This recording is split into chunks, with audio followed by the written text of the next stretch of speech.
Hello, children, and let me read you a story from my big book. Today we have Dub Talk presents Endro.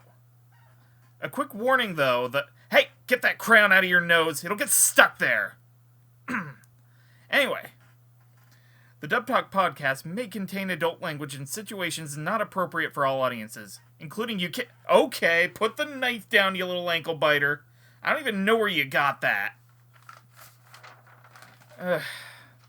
Kids. This episode may also contain spoilers for Endro, so if that's not your thing, make sure you're caught up before watching. And Harold, put that goldfish bowl down. You're not playing astronaut again, that's why we had to flush Mr. Bubblesworth. And as always, opinions expressed are those of the individual participants, and do not reflect Dub Talk as a whole. Now, if you excuse me, I'm gonna get on the phone and give Lilac and my agent a call, because doing a disclaimer in front of a kindergarten class, big mistake, and they're gonna take...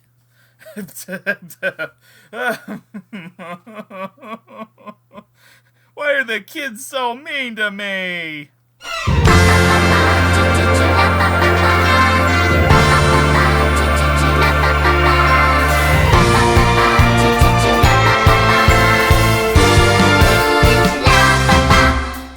Hello, one and all, and welcome back to the Dub Talk Adventurers Guild, the place where a group of friends get together, go on quests, and find a way to defeat the evil demon lord.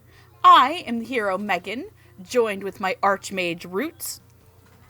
Hey ho. Beep. My fighter Jamal. Everything's stronger to crack a joke like that. And our archer Noah Clue. Why is it taking me 100 years to clean up my room? That actually is a true thing that happens. I don't know, you have a lot of anime there. That is a difficult thing to keep track of. So I have great sympathy for the archer. The nearsighted archer. Tonight, we are here to talk about Endro, the 2019 anime, dubbed by Funimation and licensed also in partnership with Funimation and Crunchyroll. We're also here because I'm 28 now, as of the day that this goes up. Happy birthday! What are the special things And you if can you're do wondering what I'm... Sorry, I know there's special things you can do, like... What are the special things I'm going to be doing for my actual birthday? I'm going to be sleeping because I'll have come back from Anime NYC the day before. So to future Megan, I hope you had a baller time at Anime NYC. Ballin'! Future Megan at Anime NYC tied Andrew up in Times Square with the sign that says, "My waifu is trash." Aww. You can't say that now. My Hero Academia is back in season. Those fanboys will come out and hunt you down. Or hunt him down, I should say. Depends on what girl I said. Depends on what girl I say. Is this going to be There are no bad girls in My Hero Academia, except for Toga. I mean, And could you even just do the same then... thing No, Toga's not bad girl. And even then, Toga's got a really good backstory. So tonight, I have gathered my friends and my boyfriend here for my birthday to talk about Endro, a show that you will all be surprised that Megan really likes. Because if you've ever met me, the anime I hate the most is K-On! Which is a show about cute girls doing cute things. And the plot of Endro is cute girls doing cute things. But before we talk about the plot to Endro, we have some people to thank. In fact, they're here as a member of the super secret Megan's birthday party located in the scenic Dub Talk torture dungeon. Come see our cages. Noah is very familiar. Our $5 patrons: Crimson Echidna, Michelle Travis,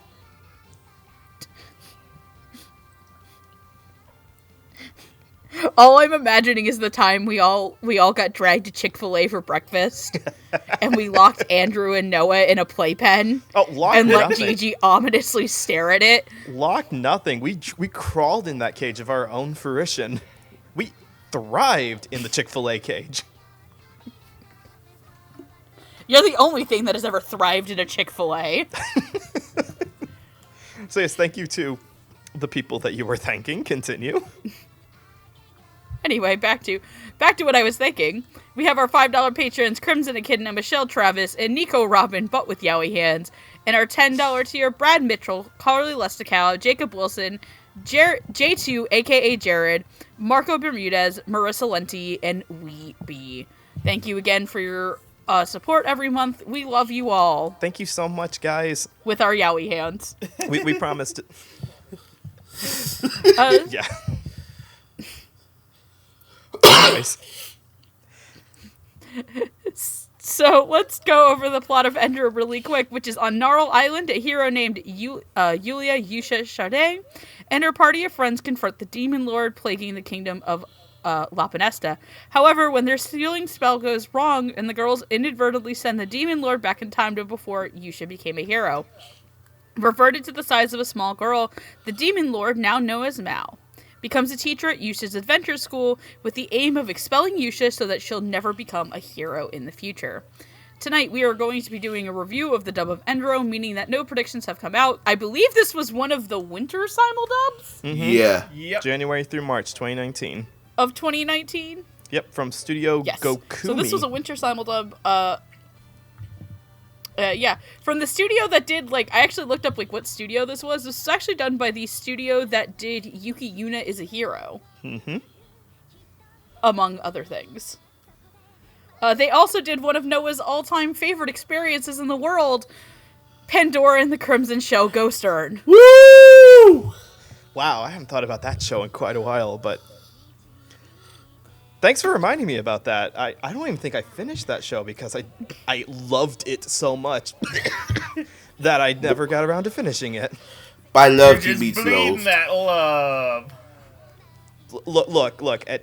I can never look at my computer's F port the same way again. F- That's what they Pre- called it. Press The only thing I remember from the Pandora and the Crimson Shell Ghost Urn. The only thing I actually genuinely remember from that episode is the beginning where Hardy lovingly makes Noah remember the dramatical murder OVA.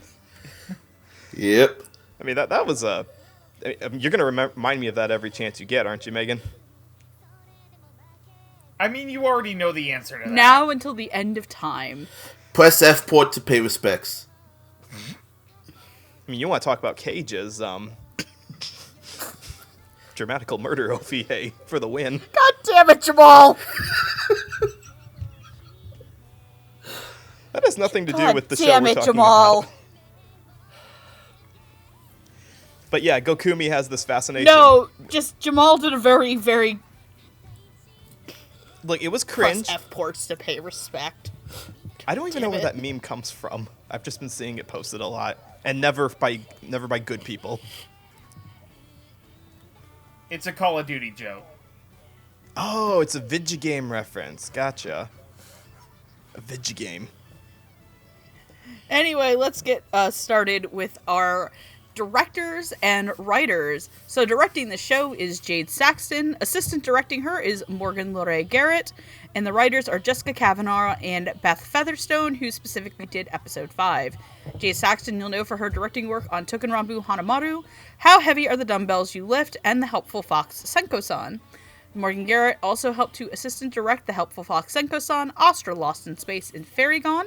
Jessica Kavanaugh worked on series such as Fuka, Katana Maidens, Toji no Miko, and because this is about the most close, because nothing says happy, cheerful, colorful pastel adventure like Golden Kamui. Beth Featherstone worked on, hasn't done many scripts, but she has done scripts for series such as Renichi Ekoda-chan and Robotics Notes. So tonight's order, let's do Jamal, Roots, then Noah, then myself. So, Jamal, if you can start us off.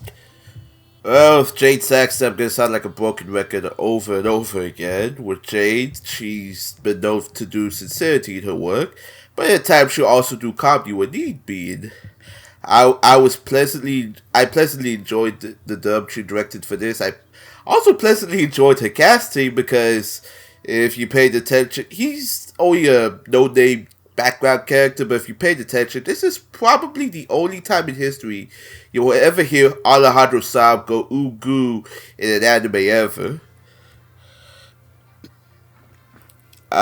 Morgan Le Ray, I do believe... I know, right? But we'll get more to that later, but Morgan Le Ray, this was actually her first assistant ADR credit. It's like the first show she ever helped Jade with, actually. First show in general, and I thought she did a very good job. Like, I mean, I've seen a lot of her other works too, but for a beginner, this was very neat. Jessica Kavanaugh, I really like her script work and how she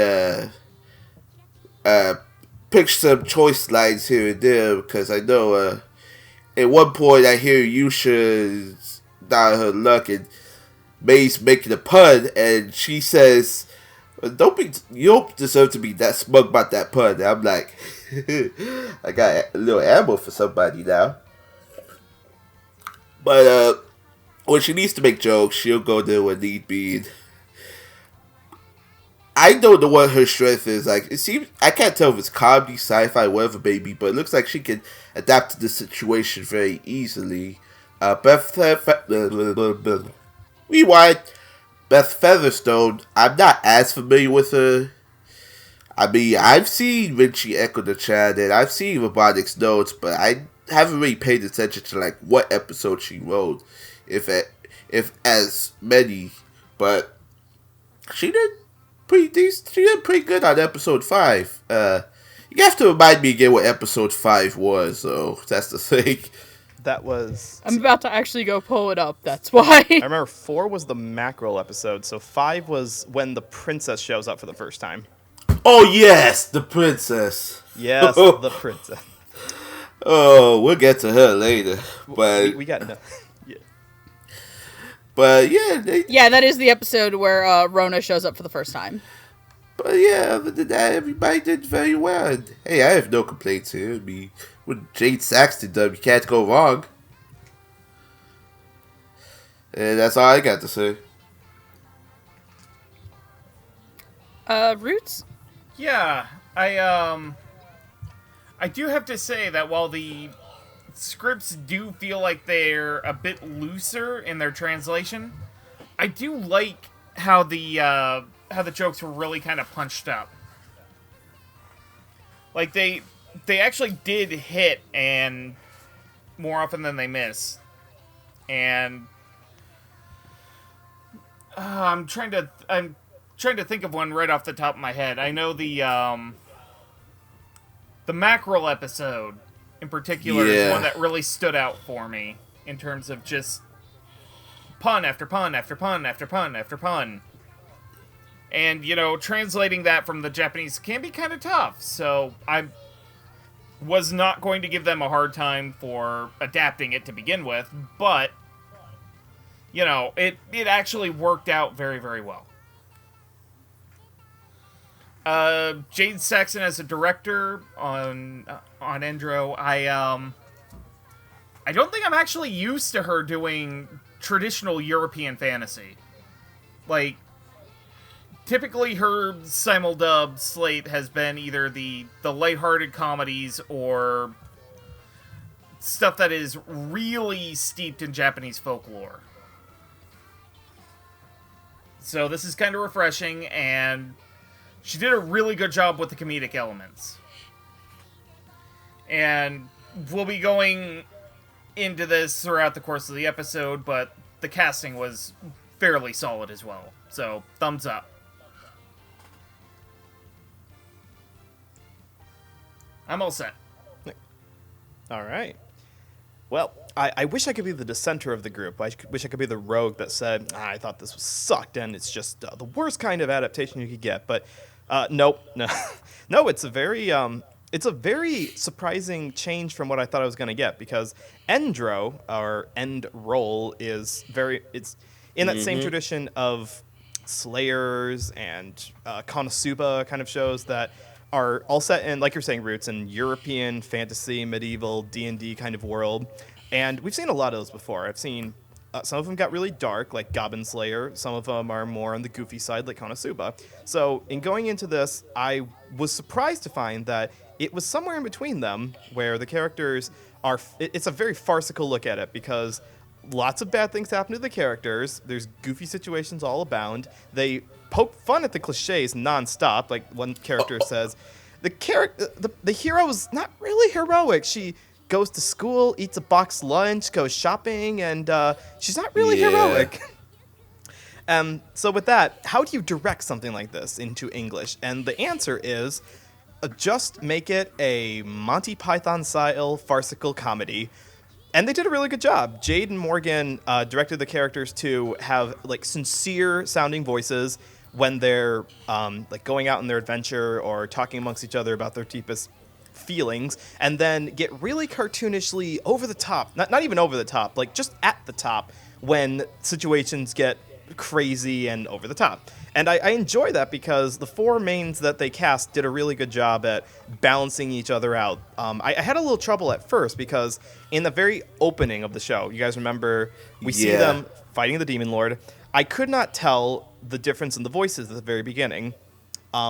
Because they just thrown us right into a situation where they're all fighting. Like, you can't really tell their different personalities from that first episode. But once we go back in time, and we go back to them in their school days, their personalities really stood out more, and I could tell the difference between the four of them and some of the side characters as well. So, good job on directing for Jade and Morgan. This was fun to listen to. And not only was it fun, but it was really well written. Both Jessica and Beth's handling of it is, let's have it be easily understandable through most of it, and then let's throw in colloquialisms. Oh god, do we love colloquialisms. Just lots of word choices that you don't think that a medieval setting kind of person would know, but they throw them in to show the overreactions, or like you're saying, Root, some of the puns that they have. And it carries the whole show throughout. I think after episode 1, it hits its stride and stays consistently good throughout. So, yeah, to palate cleanse from something like Goblin Slayer, which I watched just last week, this was a refreshing show. And again, I'm really surprised that this was the show that Megan picked out. But having watched it, I can see the charm of it. So thank you, Megan. Whoa.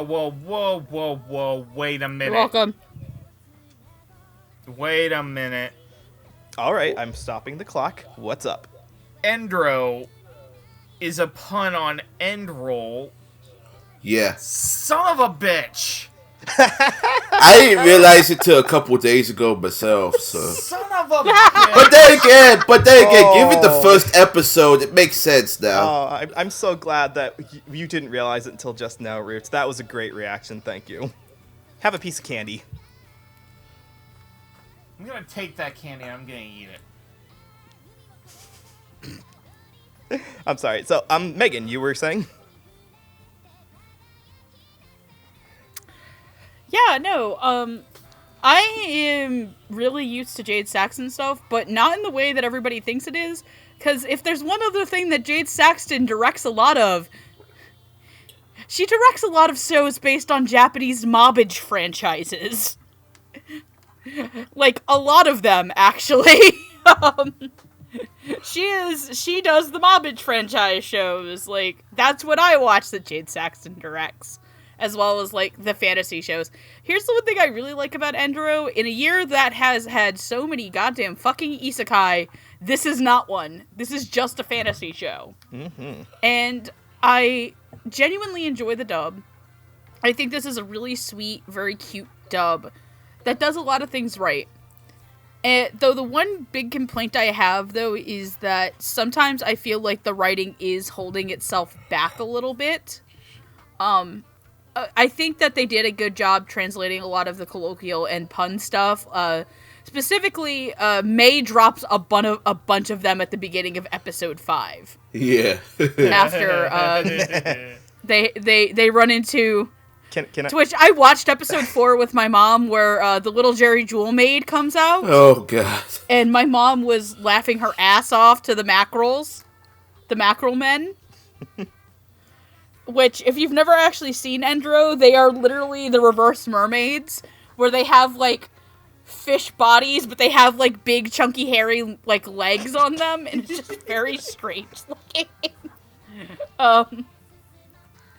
And just that one just happens to be very clearly voiced by Jerry Jewell. Yeah. So I'm just trying not to die. And my mom goes, "Oh, do you know who that is?" And I'm just lying to her, like, nope, no, I don't. I've been doing a podcast for 5 years, Bob. I have no idea who that is. But sometimes it made me wonder why one of Jade's other frequent collaborators, Leah Clark, wasn't doing the scripts for this show. Because I feel like, though, I do feel like Leah would have added a little bit more punch to some of the scenes. Because there are times that stuff is funny, but it's not like, I'm going to remember this for the rest of my life, one-liner funny.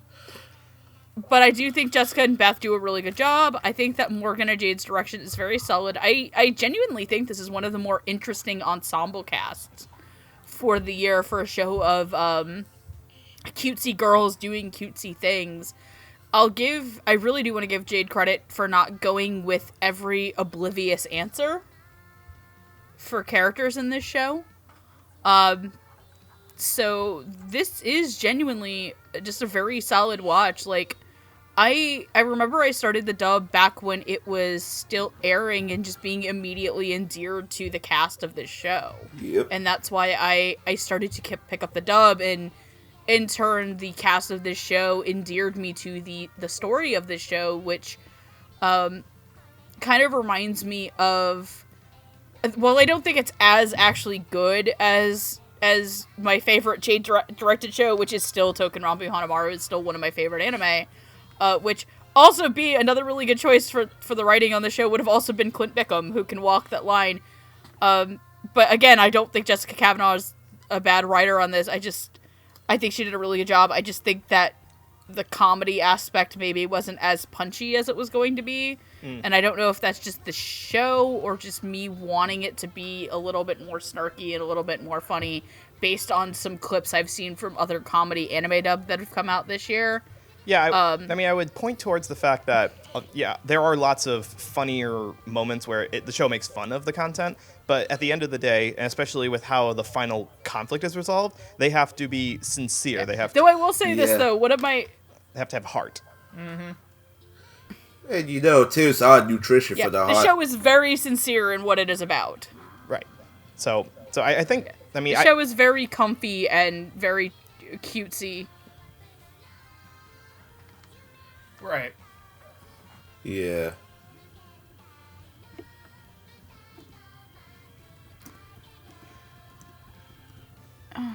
Okay.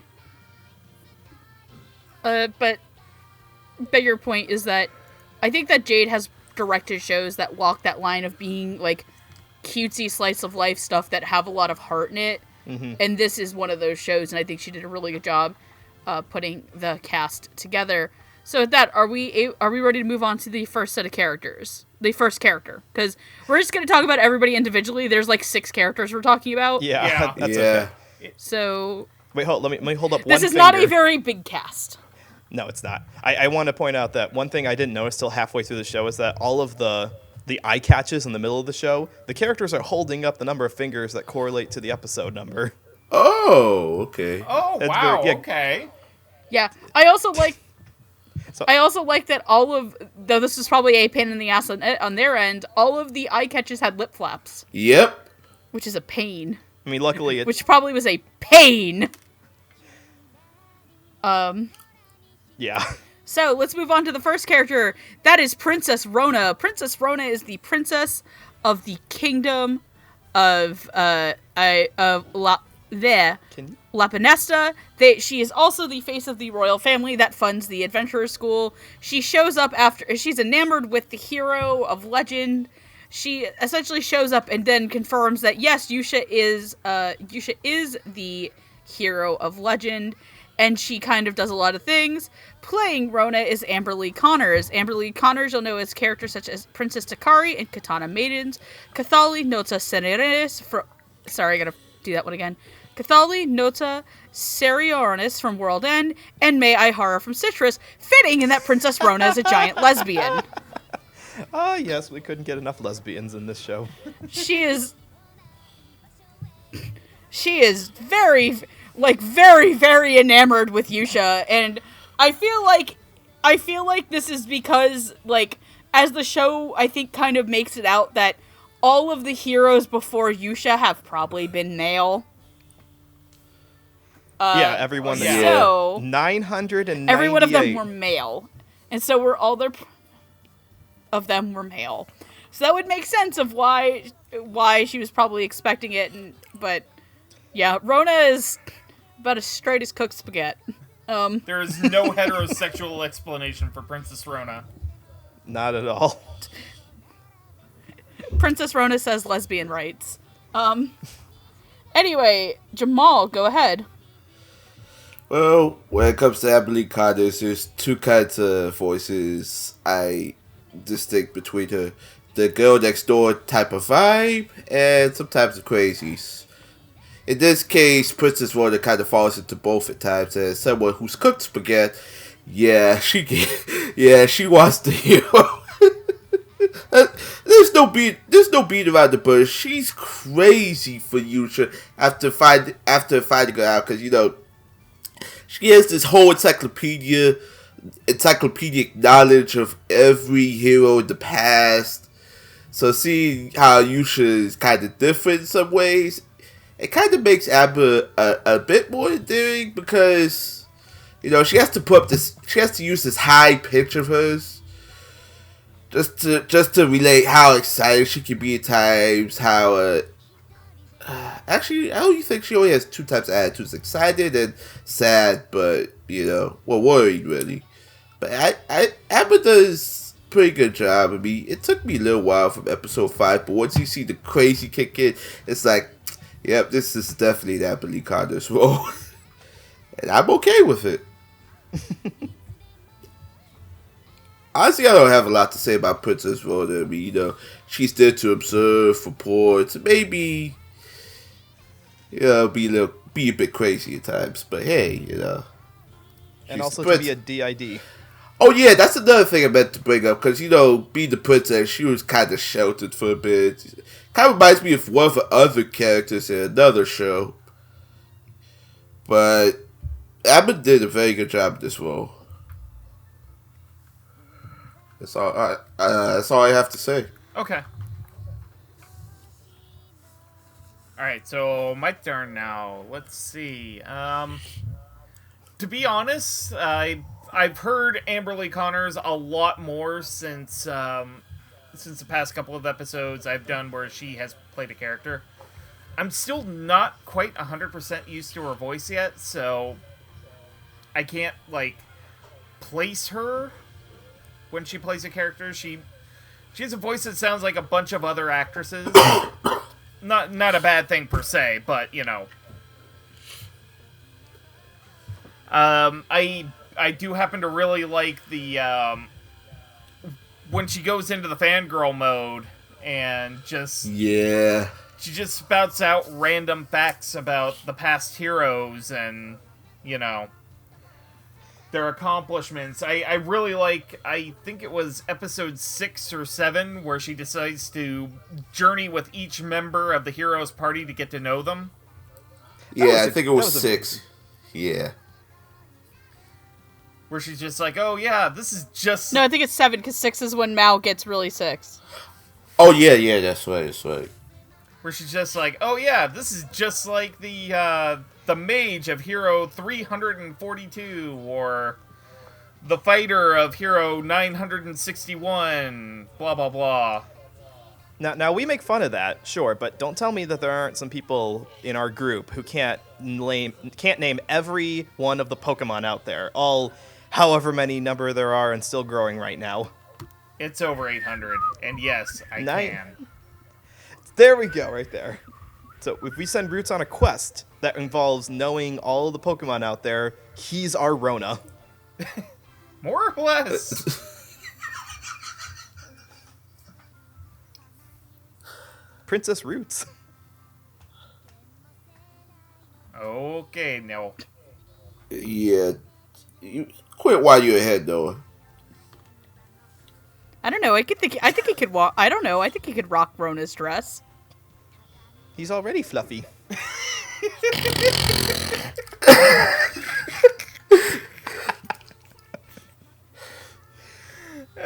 Oh. But then there also... I'm not... There is also the other side of her, which is sort of the damsel in distress. She has the utmost faith in the hero, and in the last couple of episodes where she's kidnapped by the Demon Lord, she displays that faith, and yeah. I thought it was really funny when it had to be, really dramatic when it had to be performance, and thumbs up.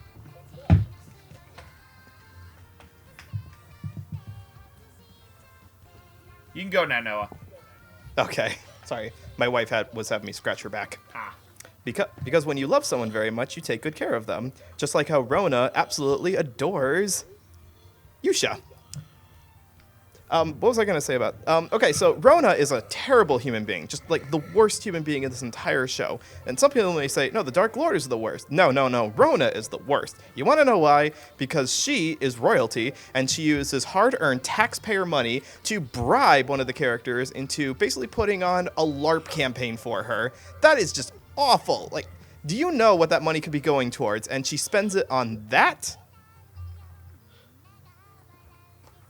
I rest my case. But as far as the acting goes, Amberly Connors is very it has a much clearer and flightier voice compared to some of the other characters. Like, she's supposed to have more of a feminine touch to her, and I do agree, Roots, that there's not exactly a distinct voice that I've pegged Amberly Connors for just yet, because she's played a mix of characters in the past. But for this one, it definitely plays more on the cutesier but more evil side of her. But she's not really supposed to be an unappealing character. She's, supposed to, we're supposed to be endured by her fangirl fanaticism, and Amber pulls that off very well. And it's cute also when she does get captured near the end, and she's kind of like fawning over the Demon Lord, or is like not really threatened by her at all, but she's like still in her fangirl mode. So for what she goes through the whole thing, and I want to give full props to her for absolutely decimating it in the melon eating competition. Like, that is something to be something to be commemorated. So good job, Amber.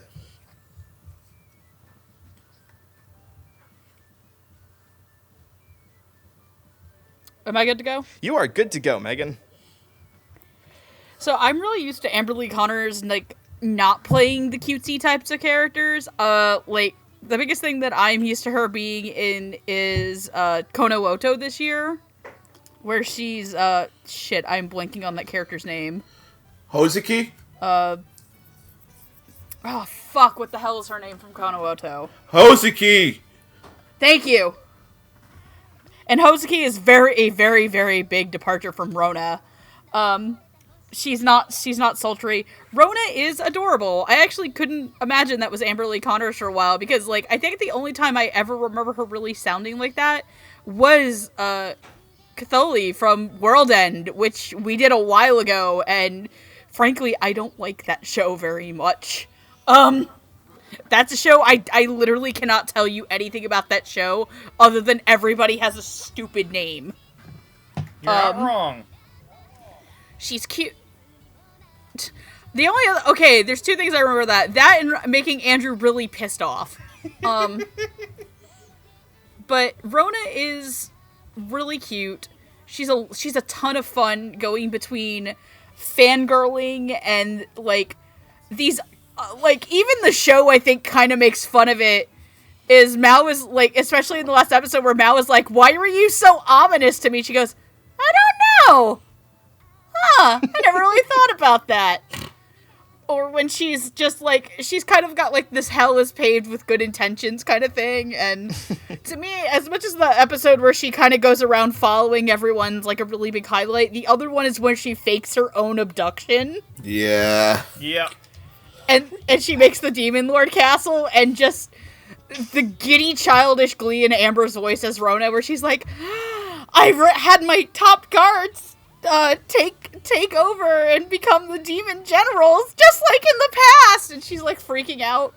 But by the end of it, she reins that, like, fangirling back in for, like, this genuine, sincere moment where she's just been like, oh god, I've been reducing Yūsha down to just being the hero and not that she's an actual person, and this whole time she's never thought of me that way, and I thought it was just this really sweet moment that Amber kind of really nails. She's a really, really fun secondary character in this show, and I think she does a lot of really good work here, so I would actually like to hear Amber play more of these characters in other things. So, are we ready to move on to our next character? Yep. Absolutely. Mm-hmm. Who some may argue is the best character in the show. Oh, I don't think there's any argument May you is have. the team's archmage who May is the team's archmage who has a dry sense of humor and is obsessed with Cartado. Cartado being the magic card system that everybody uses in this world to use magic. She's a hardcore collector and does anything she can to research and or get her hands her hands a hold of cards.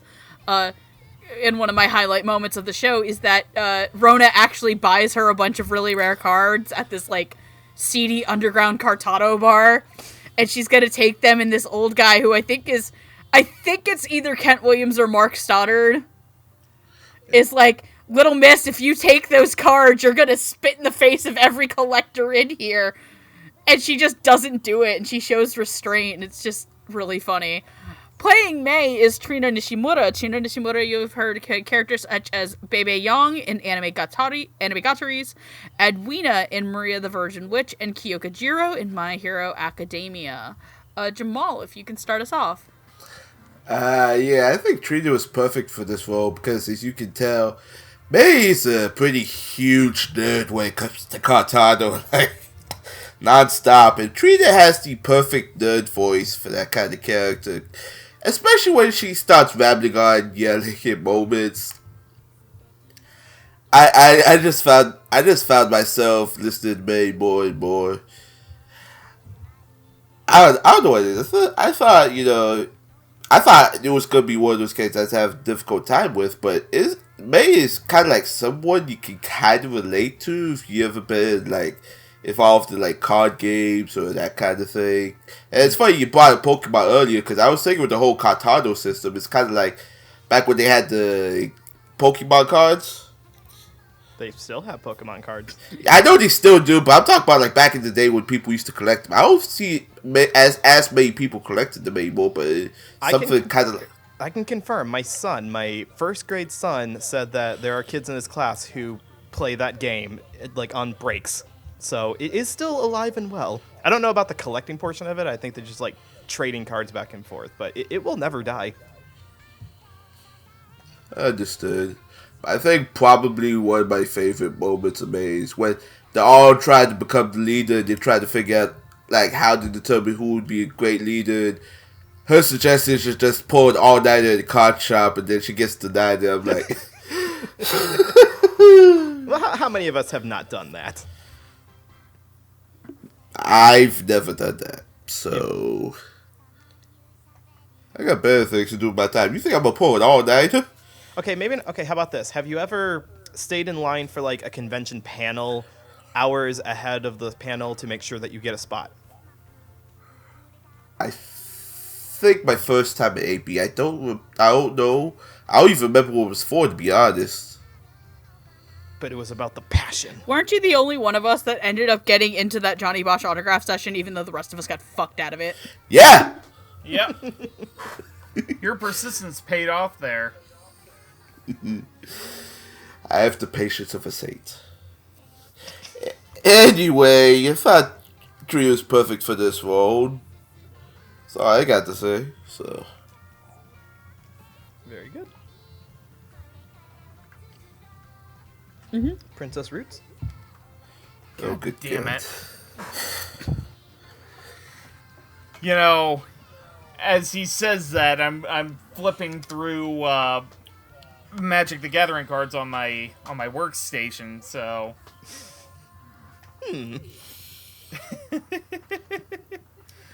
Anyway, I'm gonna be honest here. I was not initially a fan of the performance. It, at first it seemed a little bit irritating, and it took until... God, there was a point where her character arc endeared to me. But the voice itself didn't gel with me until later, is what I'm trying to say. To me, it didn't quite fit the character design, so it ended up being a little off-putting, and I think it was the Cartado shop scene in episode 7 where it just kind of worked, and I really liked it from that point on. She definitely gets a lot of the more comedic moments of the show. So, one thing I will say that even though I really wasn't a fan of the voice she gave the character, her comedic timing and performance was pitch perfect. So, I really have to give her thumbs up for it, and the Cartado Festival episode is probably my favorite point of... Yeah. That poor girl. They just sacrificed them to the gods. Where she just... Like, I really like the dance at the end where they're singing in gibberish, and Trina has to do that while also kind of mixing in a little bit of a cry. It was great. It was funny. I like this. Thumbs up. It was the living embodiment of, this is fine. Screams internally. Yeah. Yeah. That entire scene is just like, this is fine. Very literally.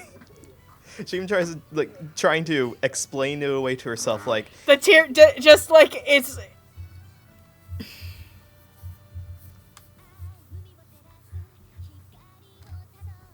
No, you were saying? No, it's just like the only thing I'm imagining as May is crying, watching all of the Cartado cards being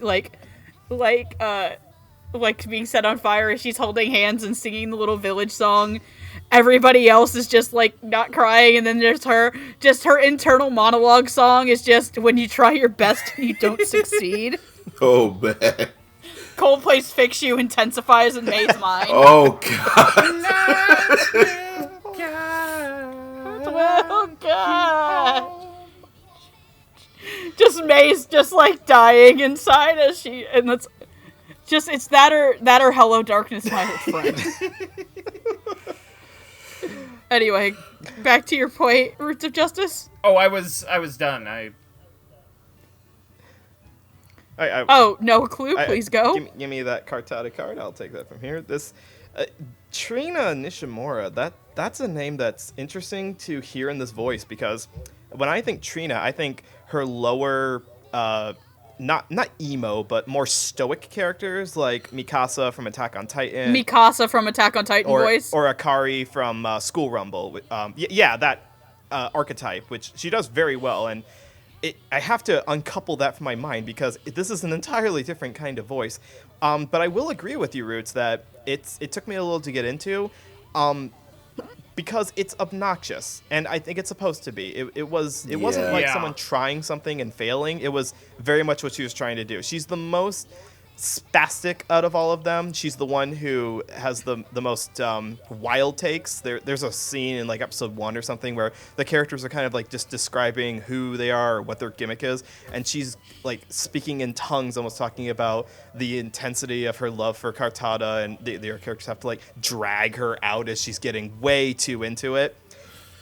And I really like it though, because it reminds me a whole lot of people who are really into different kinds of fandoms, very shamelessly, and it's a good balance to some of the other characters. So even though Trina gives her a more obnoxious voice, especially when she's more spastic or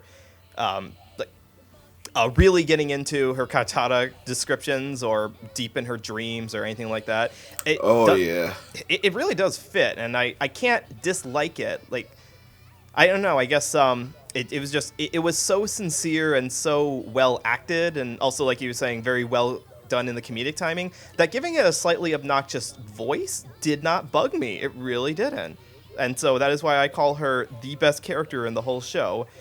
So the closest thing that I guess I can compare it to is she sounded a little bit like Cynthia Martinez, who has a similar raspy, scratchy voice of like an almost supernatural way to exemplify her characters. And that also is one that some people find a little annoying, but I think is very interesting to listen to. So I really like Trina's portrayal of this, and the character is my absolute favorite. Calling it from the beginning, calling it all the way to the end. The best character. May she live long and find those Cartada cards forever. Card Collector Sakura. That is, imagine a revamp of that. But Cartado Collector May. It's just May. Just imagine. If Oh God, May is a trip. Yeah. Oh God, stop him! Shut up, Noah. Noah, you're right. Your rights have been revoked. I didn't say anything. Oh, who was singing the Card Captors theme? Nobody was singing it, but I just remembered she also played May in Card Captor Sakura. Okay, I had like a phantom go through on my computer, and I just heard like the old English Card Captors theme. Yeah, I hadn't even heard of that song. Let's not talk about that. I do not want to remember that song. Let's move on. What were you saying, Megan? I'm fucking tripping balls, apparently. I'm tripping balls, apparently. That's the answer. Just like May. So I'd like to point out that I'm tripping balls, just like May when the Cartado eating dream monster comes up. To which, that was the fucking weirdest shit. Yeah. It's like her getting married to a sentient Cartado card. It's so sincere, and the only thing I can think of is these are the people who want to fuck the Dark Magician girl. Oh, good God. It's time to Oh, no.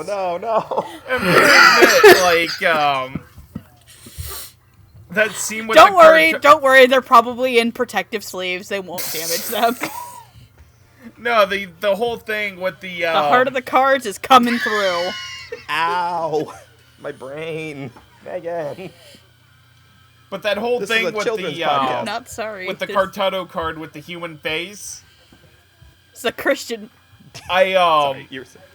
I couldn't help but laugh really hard about that because the face reminded me of this Flash cartoon of the Legend of Zelda, where it's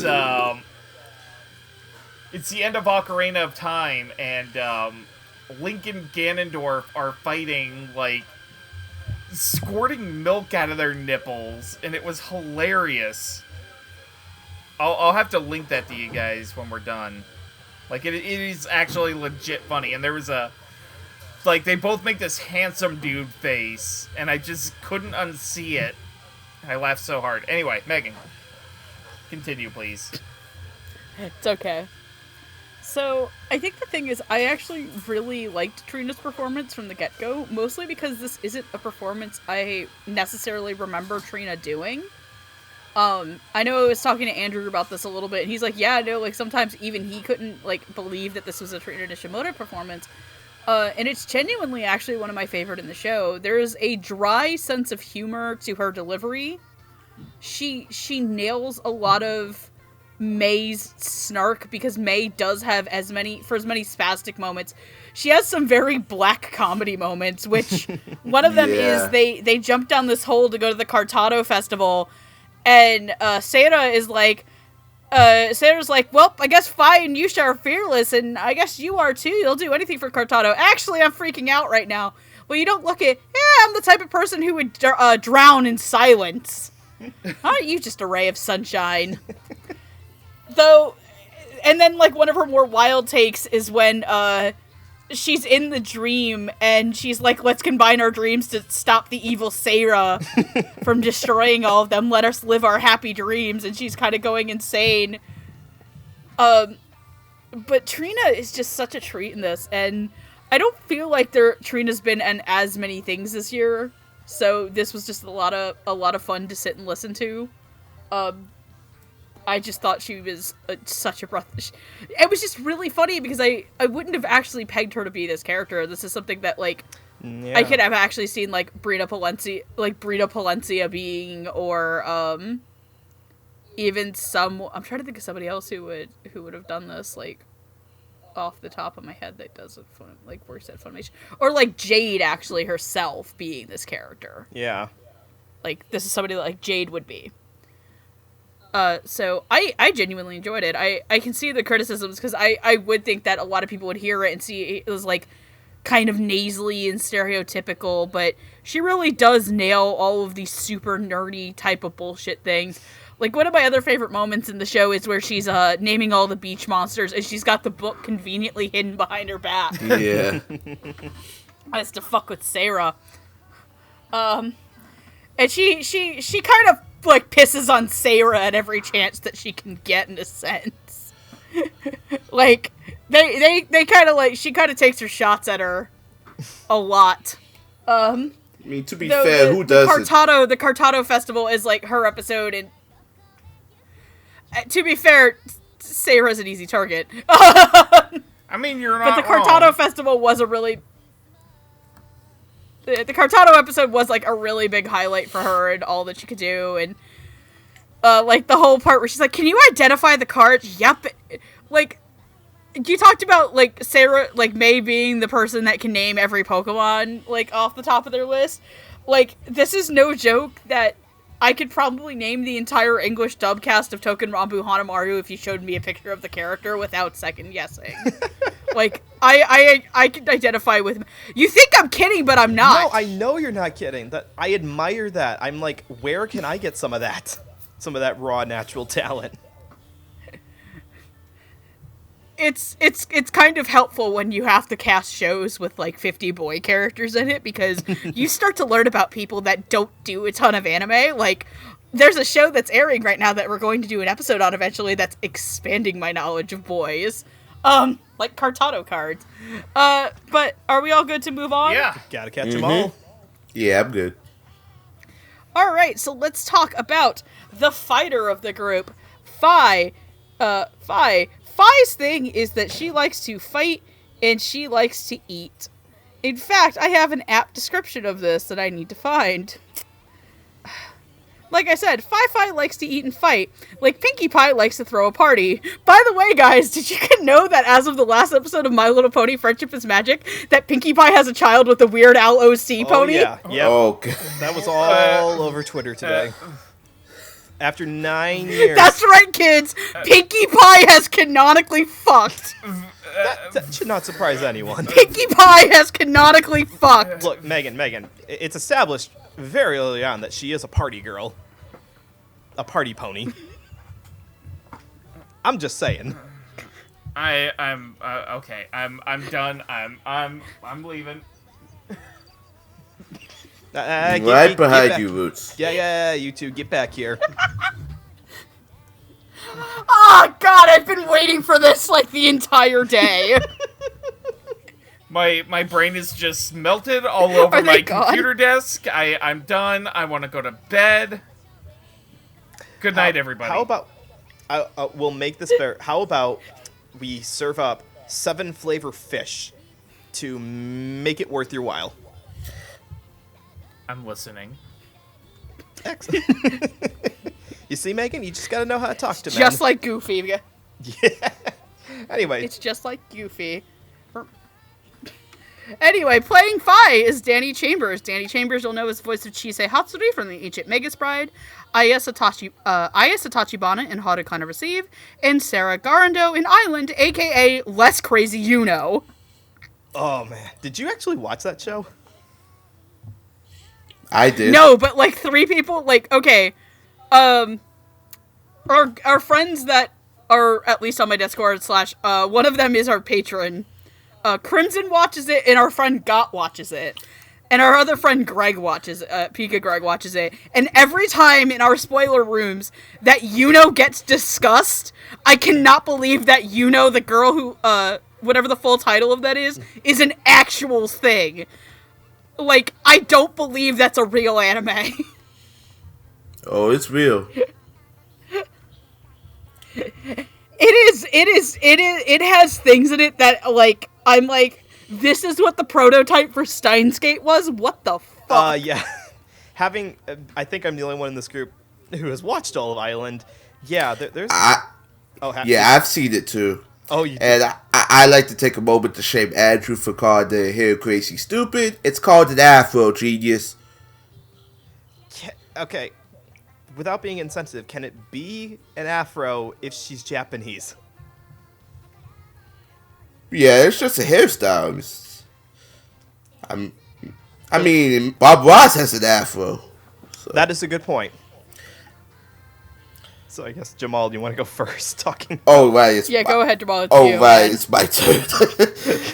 Yeah, I'm so glad we're talking about Danny Chambers, because anytime we talk about her, we usually talk about a group with somebody else, because she has a tendency to bounce off characters you see associated with. But Fi is a ball of energy. She just needs to stand on her own. Like, Fi can be a bit crazy at times, because, you know, she even said so herself. She was, like, raised in the forest, and it obviously shows.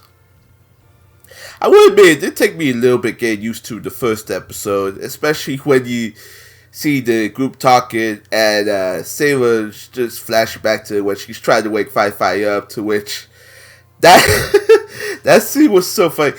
I was like, that scene's probably a better wrestling scene than all of this year's WWE Hell in a Cell. I mean, you just need Alex from Podcast All Day to narrate that. That was funny. Which, by the way, in Japanese, that didn't come off so good. It came off better than dub, but...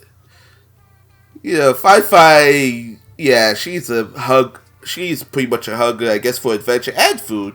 And Danny manages to convey that very perfectly.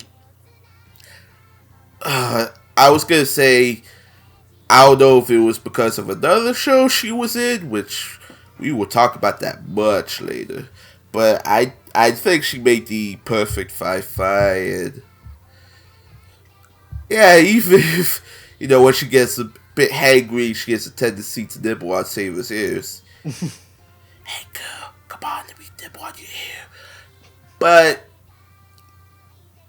I don't know, I can't really find the words to describe it, because Fi is so energetic, and Fi is my daughter, and I'm willing to protect her every step of the way. Even if she can fend on her own, because, you know, this world, you don't know what to expect when this world comes around. And I'm good, so, who's next? Yeah, my turn, I guess. Somebody's still broken about something.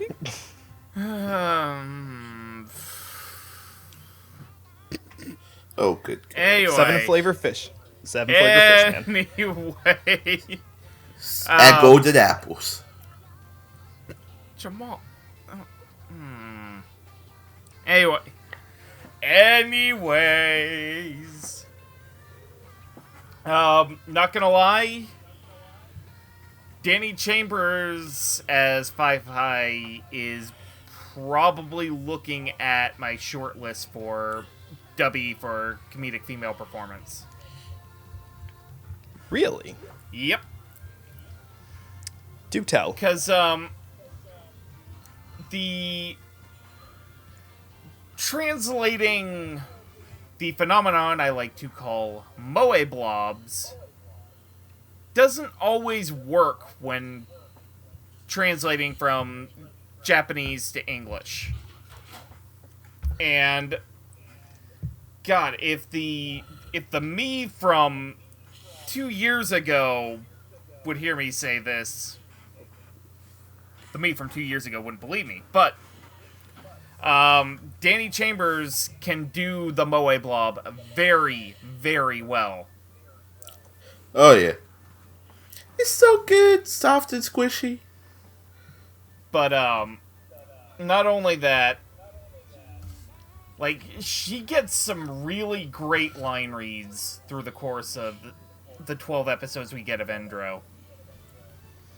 I really like her line when she's introducing herself, where it's basically, yeah, I like to eat and I like to punch things. Which, it was really great. line delivery was great. But, I just have to hand it to her with the comedic timing of the character, because she's supposed to be the absolutely adorable one who will basically kick your ass 2 ways to Sunday. The Bubbles, if you will.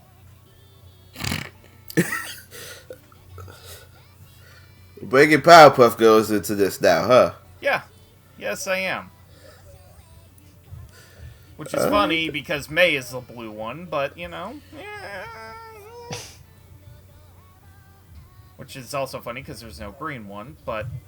Shrug.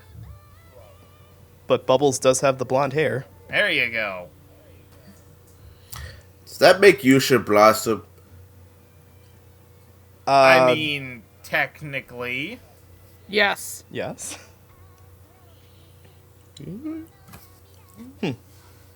But yeah, That's I really like Danny Chambers' performance.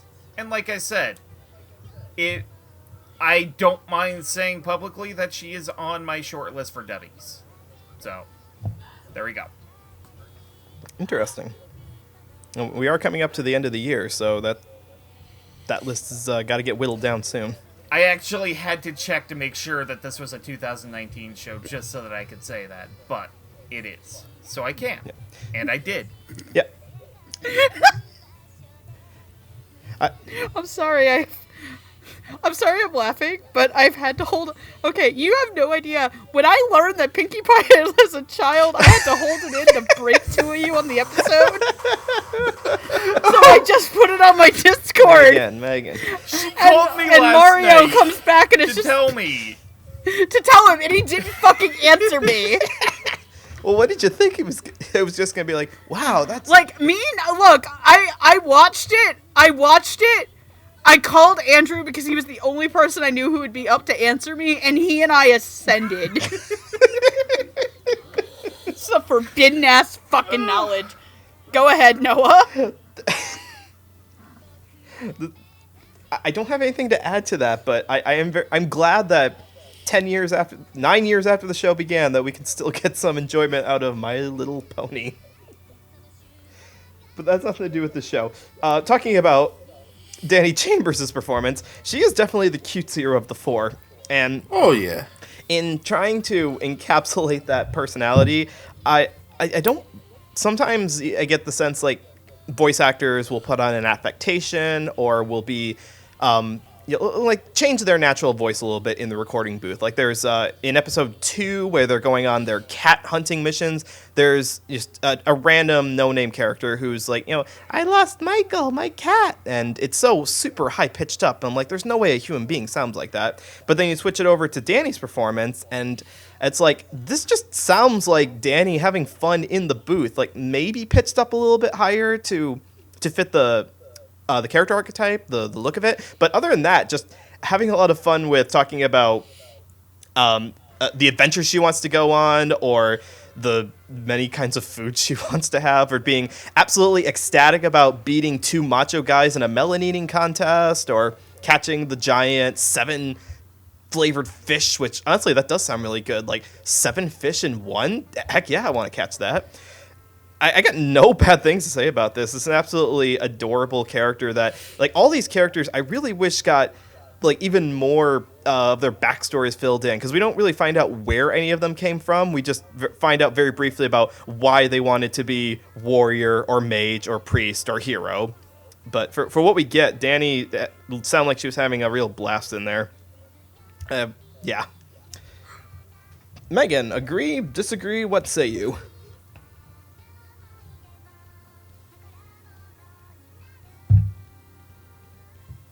Oh, is it my turn? Yes. Yeah. Okay, cool. So when I originally watched the show, for the first time in the simuldub, I was actually, wanting to keep watching it for Danny as Fi. She's one of my other favorite performances in the show. I am so used to Danny playing very subdued and very characters that people would call emotionless. She plays a lot of them, like Chisei and like, Zenko in the Morose Mononokean. Yeah, Zenko. she's the girl that lives with what's his nuts that Brittany Lauda plays. Yahiko? Yeah. Like, those types of characters. That's where she gets typecast a lot. And this year was the year that they finally stopped doing that to her. Like, overtly. I mean, when you do it so well the first time... Between Funi... Sorry. Well, no, this is the year that I think she finally got to play, like, a little bit more of these, like, upbeat, cutesier characters, like Fi, like Funisha in Astra, and, like, Otami in Mix. So that's another... We haven't talked about that, and I don't mind saying that she is that, because that was another one of my favorite performances of hers this year. She's fantastic as the sister in Mix. So... But this is just so wild and so much fun, and you can hear that she's having so much fun playing this character.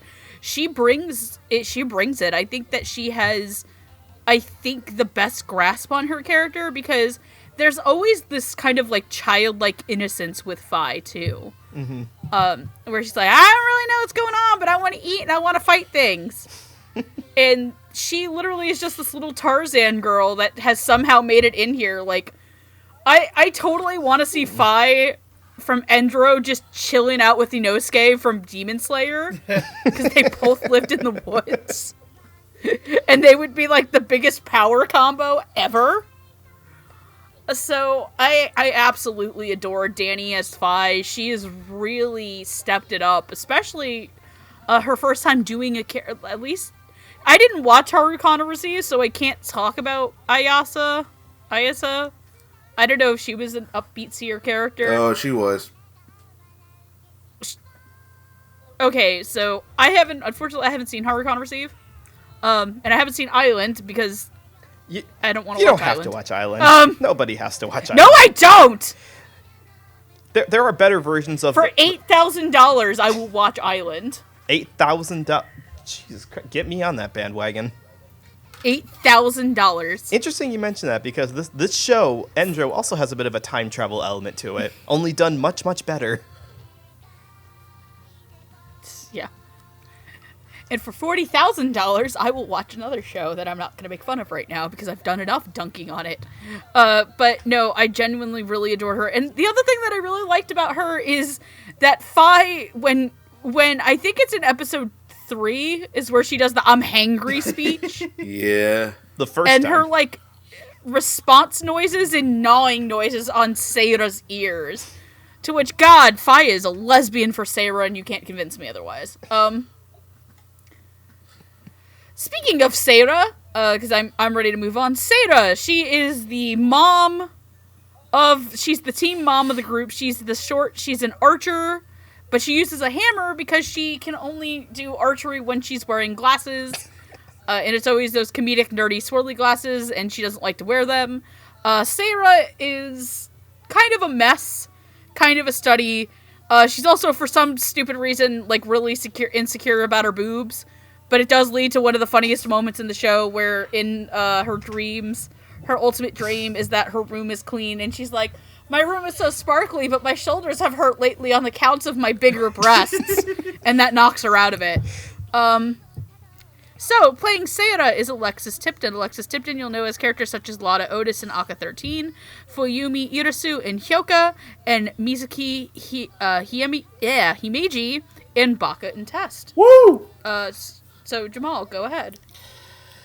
Yeah, it's kind of fun. It's kind of funny how you mentioned, like, Fi's a lesbian for Seira, because probably one of my favorite scenes where I started watching this simuldub originally was when Fi just has her in a leg lock, nibbling her ears, and Seira's just screaming for her to stop. I thought the whole time that was Fi screaming. Nope, that was Seira screaming. Like, I just kept playing that repeat over and over and over again. Alexis was perfect to Seira because, you know, I mean, every show, you gotta have that one character that's kinda goofy, kinda the most picked on. And Alexis does Goofy very well, especially in some of the simpler moments, too. I will admit, it did take me a little while getting used to because of the character design, because I thought for some reason Seira had a cape on. Turns out that was her hair. And I don't know, it's just like, have to emote all the different emotions Sarah's going through. Especially when the group likes to call her mom sometimes. It's like, I'm not that old. Or like when she enters the dream world to rescue them, she pretty much had to... At one point, she pretty much went giant just to take them on, just to knock them out of their senses. Commit all that. I don't know, I guess the insecurity... Alexis manages to play insecure very well. I mean, I don't know what the draw is, because when, I think part of Endoro is kind of a parody, like, especially when you deal with all these cliches and tropes, so maybe that boob thing was kind of to be expected. Especially when she shakes 5 and say, but who cares if your boobs are small? But who cares if your boobs are small? I'm like, yeah, because 5 has a filter when it comes to Sarah, but it's like, everybody's just dunking on her, but for once, it doesn't feel bothersome or anything, nor did it detract anything necessarily from the show. And I think, for what it's worth, Alexis did a pretty good job as Sarah. Roots? Okay. Oh no! I dropped my Magnum condom for my huge dong. God damn it. Like that was my immediate... That was what I immediately thought of with the dream sequence. When she had her clean room and the I don't know how you came up with that. But It's Always Sunny. It's Danny DeVito. Oh, that would explain it, because I've never watched It's Always Sunny. I was just kind of like, how are you connecting the dots there? But okay. I watch a lot of It's Always Sunny. Your delivery of that was very funny. I'm sorry that I didn't catch that right away. Well, I don't do a very good Danny DeVito impression. Anyway. Now that I'm done explaining my joke, I really love Alexis Tipton playing such a neurotic character. It's great. It's refreshing. Yeah. It's...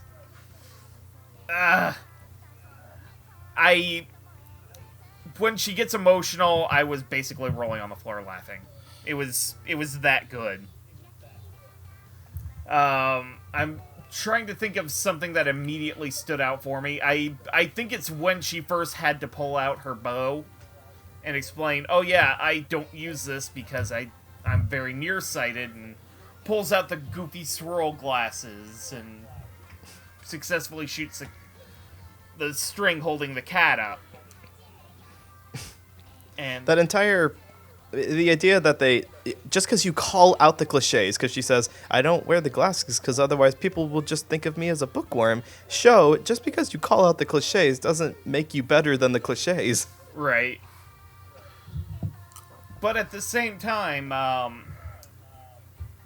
god, like I mentioned, the whole episode with the Cartado Eater that enters your dreams, like that was really great stuff with her, and the whole thing that it was the fact that she realized that she had big boobs, that was the thing that immediately took her out of the dream.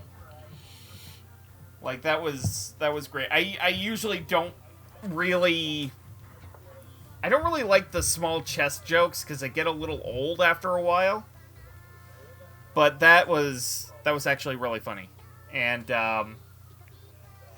when Alexis has to play serious, like that was also really good. She's really good at the mother mode kind of mentality. So kudos, thumbs up.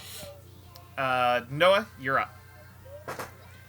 Well, yeah, there's a a thing that I really like about this show is that no two episodes are identical to each other. A lot of times in anime comedies, they have an unfortunate tendency to reuse the same jokes quite a bit, and I was a little worried that was going to be a thing for this show, that that Saron's entire personality was going to be tied down to, like, every episode we got to make a flat-chested joke, or every episode we got to make a nearsighted reference of some kind, which gets really tiring, even for shows that I really like Clanad. I like Clanad, but it does that a little too much with some of its characters.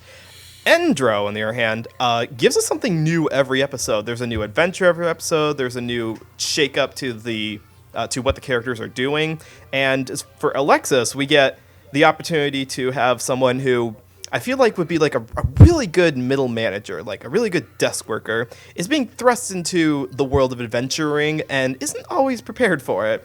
Like, I think it was like episode 2 it was episode 1, I'm sorry. They're doing their trial for school, and they get caught in a cage, and hear Alexis just absolutely flipping out that they've been caught, whereas everybody else just like really easily went through their exam. Nope, they got caught. And the entire time that Alexis gets to do her more freaked out moments are, like, honestly some of the best comedy in the show. But she balances it out with some really heartfelt, like, serious moments as well.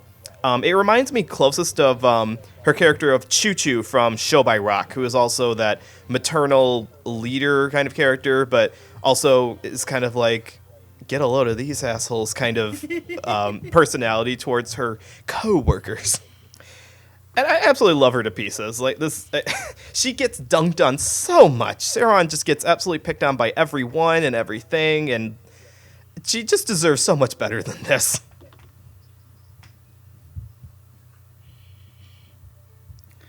Yeah, Sarah is literally overworked and underpaid the character. Like, what am I, like, a really good establishing moment in the show for Sarah is in episode 2 where Mal goes, "Hey, class prez!" And she's like, "I'm not the class president." "Yeah, well, you're an elf. Aren't you always the type of, oh, ho, ho, we're so much better than you. We're looking down on you. You know it's not really nice to stereotype, right?" And she's just, like, dying about this. It's like, she can call me so well.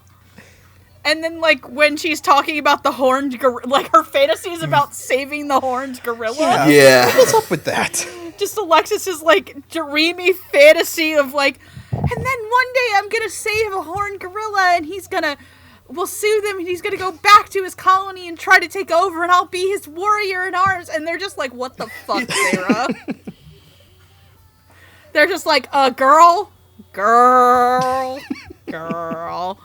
And you're just like, okay, honey, you do you, baby. You do you, baby Chakes. Like, you have fun, Sarah. And she's always kind of this character that is screaming and yelling and just, God, these people are so fucking stupid the whole time. But she clearly cares for them because they're family. Like, when they go to the beach and she's trying to pull the tip of the iceberg monster. Mm-hmm. And she's like, oh, God, I bet they're already off playing again. I'll take this. And May is just like, you weren't trying to take it as a souvenir. Well, I'm not anymore. And just her over-the-top reactions to things is, like, some of the stuff I really just genuinely like about Alexis Tipton. Because Alexis Tipton, when she gets to go crazy, is so much fun. Like, characters like May in My Hero, and she's, like, about her babies. Or, like, Midori in Token Rambu. Or, she's also in Kono Oto as, like, the character my mom hated for a very long time. Ooh. But she's not Hozuki, she's the other one. I know. Whose name I'm blanking Hero? on because I haven't watched Kono. Yeah. Whose name I'm blanking on because Kono Oto hasn't been airing for like 3 months and it finally comes back. The simuldub comes back next week, so I'm so excited. But like she's a ton of fun in this, and yeah. So are we ready to move on? Oh yeah. So you can't have a hero if you don't have a demon lord to take out. Sadly, we're not learning how to summon one, but it will become our teacher. Mao, aka the demon lord, is a is an itty-bitty tiny child who has the powers of Satan. So basically, a knight she's just on the same Moe as, Mountain, if you could say. So she basically is the same as every little kid. Yes, basically. She is every child ever. But here's the thing. The Demon Lord has a voice for Mao's form as well as the bigger Demon Lord. Playing Mao is Alison Victorin, and playing the larger Demon Lord form is Ray Hurd. Alison Victorin knows characters such as Makoto Hashizaka in Boogie Pop and Others, Kichi in Carnival, and Nagakitsune in Token Rambu Hanamaru, and just for the record, for anybody who has never seen that show, she is both the fox and the boy in that. So if you've never heard Alison Victorin play like a teenage boy character, you should watch that dub. Ray Hurd, you'll know as characters such as Ryujin Zanba in All Out, Keiichi Mayama and Hinamaru Zumo in Kizaru in One Piece. So Jamal, if you want to take it away. Let's get this out the way, Ray Hurd. For the longest while, when I saw episode 1, I thought it was actually Chris Vega. I couldn't believe my eyes, because I'm not used to Ray Hurd as often up to now. But I thought he did a pretty good job being the Medicine Demon Lord. It's a shame we didn't get to hear as much of him, because, Demon Lord is... I don't know if it's his actual true form. I think... No, the little girl is his true form. Or her true form. Yeah, that's what I thought.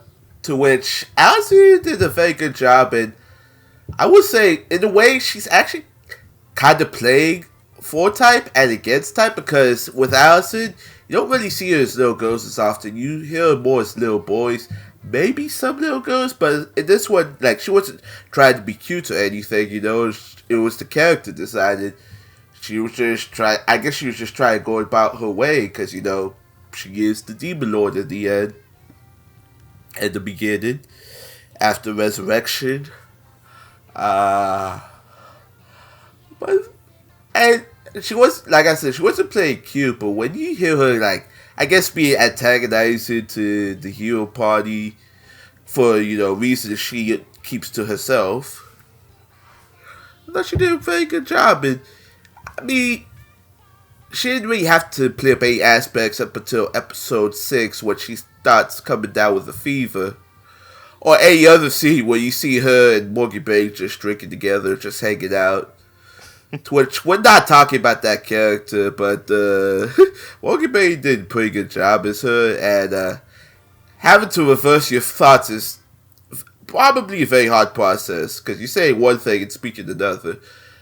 And Alison has to respond to that in kind of a way where it's the two are just good friends, the teachers. But back to Mao the Demon Lord, I think these two did very well. And really, that's all I have to say. So. Okay. So one thing I really love about Mao and the Demon Lord is her big form is just her giving off airs, because the little girl body just isn't intimidating. Also, are we talking about the other teacher? No. Okay. No, we're not. We're just mentioning her in passing. Okay. Well, I do love her interactions with the other teacher, and who plays her? It sounded like Morgan Berry. Morgan Berry. It is. Yeah, Jamal just mentioned it, actually. Okay. I really liked both of their interactions, and the whole thing at the bar. I want to say it was something from Space Dandy, but I really like Alison Victorin's drunk voice. Because, yeah, that's hilarious. Did QT get drunk in Space Dandy? I don't think it was drunk, but I think it was, the last episode of the first season where QT's in love. I want to say. Or With maybe I'm remembering it wrong. Hey. I believe that. I can very easily imagine QT getting, a little tipsy. Yeah. But anyway, I really like how she also kind of gives Mao a bit of a tsundere personality, and like she doesn't really. She first becomes a teacher in order to expel the girls so that they won't turn around and defeat her. However much time has passed after they graduate from school to defeat the Demon Lord. But then slowly endears to them to the point that she can't actually bring herself to become the Demon Lord to fight them. And I really love her arc in the latter half of the series, when she's starting to come to terms with the fact that, maybe I don't want to be the Demon Lord after all. Like, that was great, and the realization that she kind of has to because of, the Wheel of Fate and all that. Like, that was a really great character arc, and, Ray Hurd as the big, intimidating body I really liked. And I don't know whose personality was sort of primary in the booth, but I love how Allison and Ray could both kind of work off of each other. I don't know if one of them dubbed their role for... Like, it would have been really cool if, like, Allison Victorian had dubbed the big Demon Lord body stuff first so that Ray Hurd could, hear it and imitate it in the mic, but that probably didn't happen. He probably just, did his research and imitated it as best he could, but it ended up really well, and I really liked it, and solid thumbs up. I had a similar thought, too, about the recording process for having two actors playing basically the same character, just in different modes. And I was kind of wondering, like, what if they had, like, Allison Victorian, like, record it, and then use pitch correction or something to make it, like, a Hulk voice. But I'm much happier with what they did with having Ray Hurd play the big bad voice instead. It's growlier, and it's not as intimidating as some shows that have like these demonic characters, but it doesn't have to be. It's supposed to be just a comedic. Big voice. Yeah, it is, because it's none of this show is supposed to be scary. Like, there's not supposed to be anything frightening about this show. So I like what Ray did with this large hulking bad guy that is just a facade really for a much smaller girl. And that really is commendable, because again, I don't think that he tried to match Allison's speech pattern exactly. Just hearing them side by side, it sounded like someone who's trying to. I don't want to make this comparison, but I kind of want to compare it to Oz from The Wizard of Oz. He's got the giant head. It sounds way different. Yeah, it's different than the actual guy behind the mask. So, but yeah, good job on Ray for filling that role in. And for Allison, this is, it reminded me a lot of her Naru voice from Barakamon, but just pitched up to intense levels of tsundere-ness. Like, this is a character that has been so put upon, just been sent back in time, turned into a smaller version of herself, and, well, not a smaller version of herself, but a less powerful version of herself. And it's very fun to listen to. Like, this is the kind of role that Allison was born for when it comes to playing little girl characters.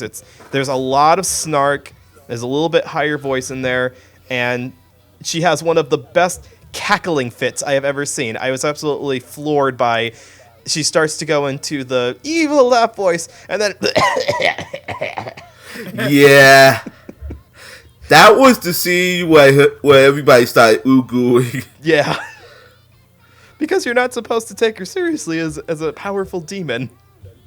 So it sounded like Allison was having a lot of fun with that.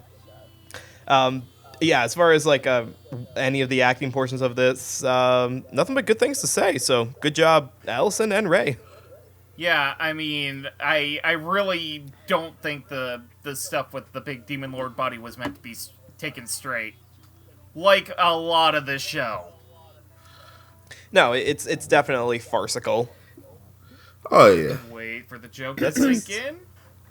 Yeah, like a lot of the Demon Lord body stuff. A lot of the Demon Lord body stuff also has a lot of like a kind of voice filtered mix of the two of them at times. Really? Yeah, there's a couple of times where you hear them both coming out of the one body. One of the you know what Alison Victorin as Mal reminds me of?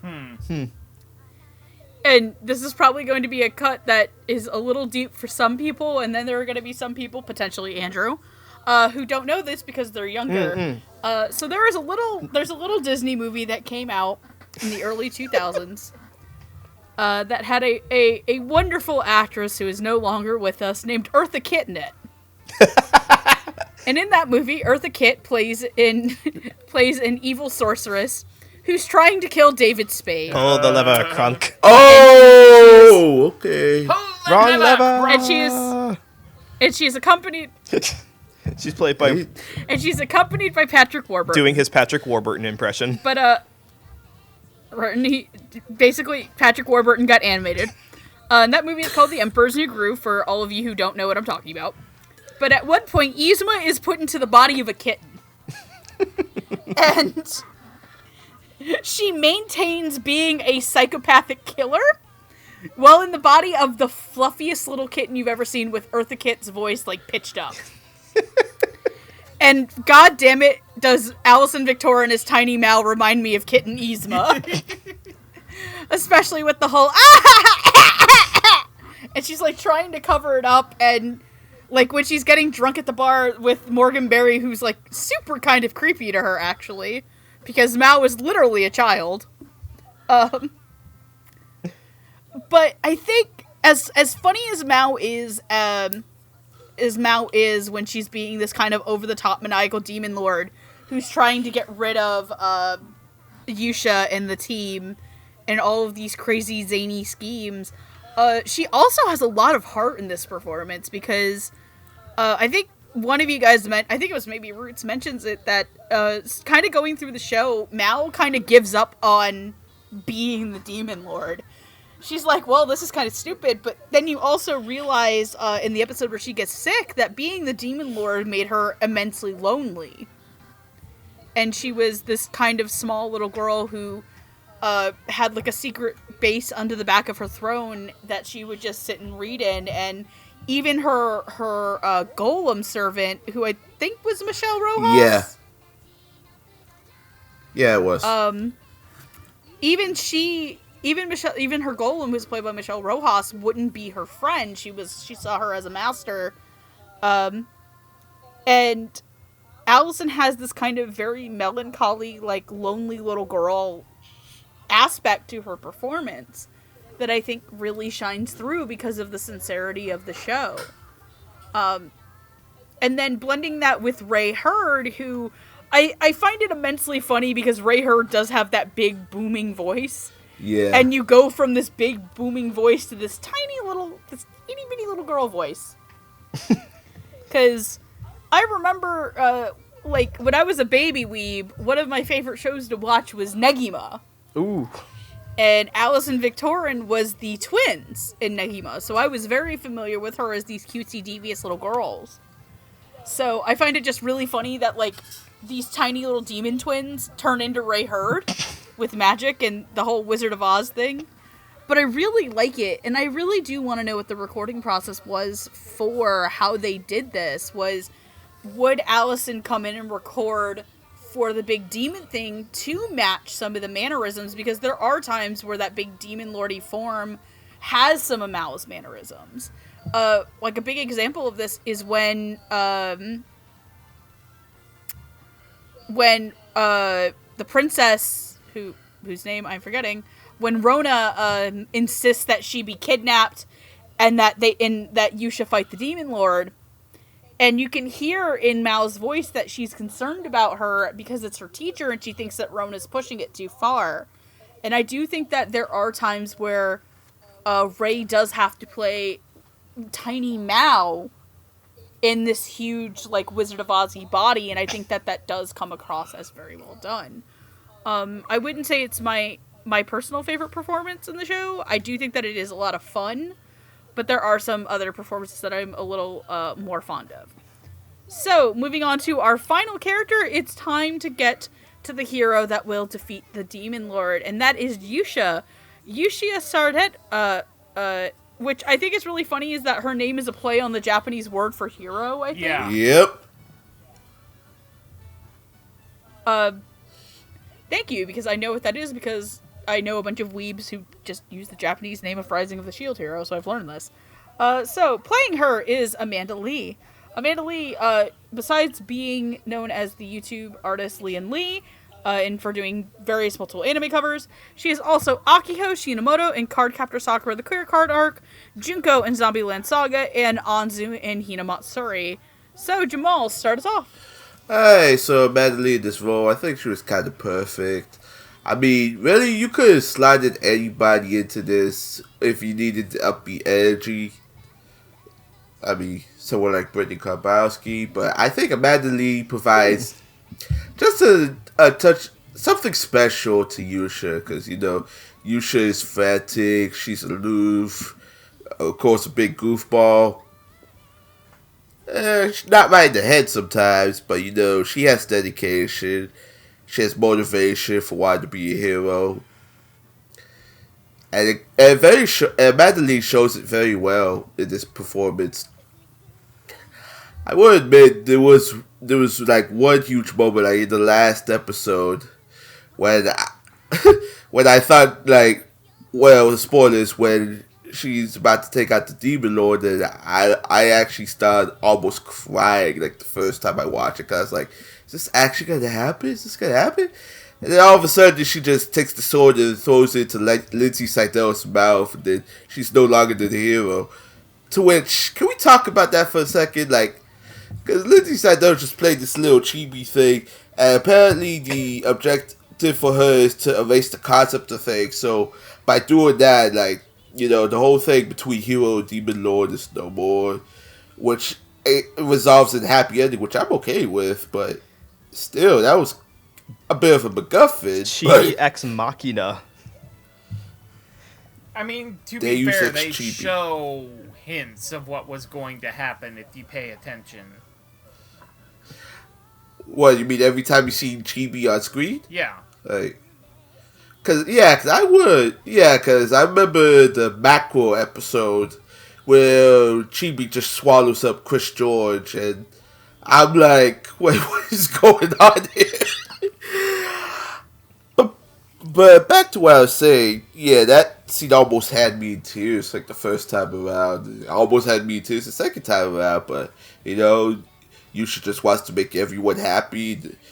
Amanda Lee does a very good job of conveying that very well. I mean, she had so much energy going into this character. It's like Brittany Karbowski on cocaine. Like, there was no saccharin, there was no sucralose, there was no stevia. It was just 100% cane sugar, and I enjoyed every moment of it. Okay, you all set? Yeah, I was holding for laughter, but yeah, go ahead. Sorry. It's all good. Anyway, like with Amber Lee Connors, Amanda Lee isn't a voice I'm entirely accustomed to yet. Mainly Hinamatsuri is where I specifically remember her for, and I do remember giving her a dubby for that, but I'm still not used to it yet, but I have to say this was a really great performance for a character that could have very easily been one note. Because, you know, the hero is brave, but also kind of bubbly and cheerful, and, you know, that could have very easily been she could have very easily been a dull character in both the Japanese and the English, but I'm really glad that, like, she plays her with pep, but at the same time conveys some of the more emotional scenes very well. I'm trying to think of a moment that really encapsulated Yūsha as a character, and like honestly, Was it the? what was that? Was it the second to last episode? No, it wasn't the second to last. It was the episode where Rona has her fake kidnapping and Yūsha has her explanation basically of why she's doing this, and it's not because I'm the hero, it's because she's our friend. Right. Okay, yeah, that actually does do a very good job of conveying Yūsha as a character, and Amanda Lee did a really great job of getting through the I'm doing this for the sake of my friends without kind of seeming... there is a point where sweet becomes sickeningly sweet, cloyingly sweet. And the character of Yūsha has to straddle that line a lot. And I'm glad Amanda Lee was able to ride that curve very well and not fall into the what I like to call the lavender portion of the sweetness scale, where it just overpowers everything around it. So, great job, Amanda Lee. Thumbs up. You did good. I mean lavender as in like if you cook with lavender, you have to be very careful. Yeah, especially if you make ice cream. I thought it's what you were going for. Yeah, because it's... Oh, yeah. I'm so glad that I'm in a chat with people who know how to cook. Thank you very much for reinstilling my faith in humanity. Just like Yūsha reinstates my faith in humanity. Ever since... I could be wrong about when this trope started, but ever since Madoka came out, I feel like we've been seeing a lot of shows that have female ensemble groups, and the pink-haired one is always the pure-hearted, good-natured one who basically saves the world through the power of positive thinking. Like, we saw it in Wish Upon the Pleiades, and we see it again in a show like this. And it's really refreshing. It really is nice that Amanda was able to tap into that slightly naive, but still pure-hearted goodness without being cynical-natured about it, or being someone who you can essentially laugh at. Like, you watch the show, and because the show starts out with a big question mark over what is your class, it's not really the kind of introduction that lends itself to thinking that this person is going to be the kind of hero that she is, but she by being a good-natured person, really does carry the emotional core of the show. And Jamal, it's really funny that you mentioned Brittany Karbowski, because when I was listening to Amanda's performance in this, it reminded me a lot of her Karen from Brittany Karbowski's Karen from Review Starlight. Just that, not just the personality, but also the pitch as well. And I don't really have like a voice in my head when I think of Amanda, because I've heard her in things like Zombieland Saga or Kakariko, and they've been all slightly different sounding voices, but this is definitely a lead voice where I can see her being that same spunky, slightly naive, but good-natured female lead going forward. And yeah, that nothing but good things to say on that. And as far as that ending goes, where she just decides, nope, I'm not gonna kill the bad guy, I'm not going to let her take over the world. I'm going to basically we're going to pull the same ending as Avatar: The Last Airbender, where we're just going to take the evil away from the person, and that fixes the problem. I don't have to be a murderer, and everybody can live in peace and happiness. My God, they do Avatar: The Last Airbender this thing. It was either that or they were going to do Magic Knight Ray Earth, and we can't have that. So I'm fine with them going with the cop-out approach. I've never seen either, so that's gone over my head. I intentionally left it that way for those who haven't seen it yet, because I don't want to spoil what happens in Magic Knight Ray Earth. Or Avatar the Airbender, that was actually a really good ending. That it was. It's someone right now, Gigi, just shouting at the screen. It's like, no, don't tell him what happened to the princess. Anyways, Megan. Princess Megan, your turn. Okay. Oh, I'm a princess too now. Yay! Princess power. Princess of the birthday party. No, Princess of the birthday. It's my party. I'm a party princess. Democratically elected leadership.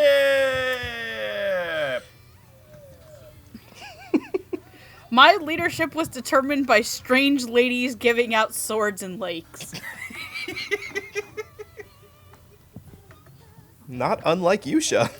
Thank you, boyfriend, for getting my joke. Not unlike... She got hers in a dungeon. Close enough, though. This isn't a Fate anime. But, Yūsha would be Saber class. No. I liked Minalee's performance as Yūsha. She was cute, she was charming, she was bubbly, she had the heart for it. Yeah, like, I liked it. I just don't know if I'd call it my favorite. There are times that I do think that it was a little too screamy for me, but that was the show. Though I was actually really surprised that she was the lead in this show.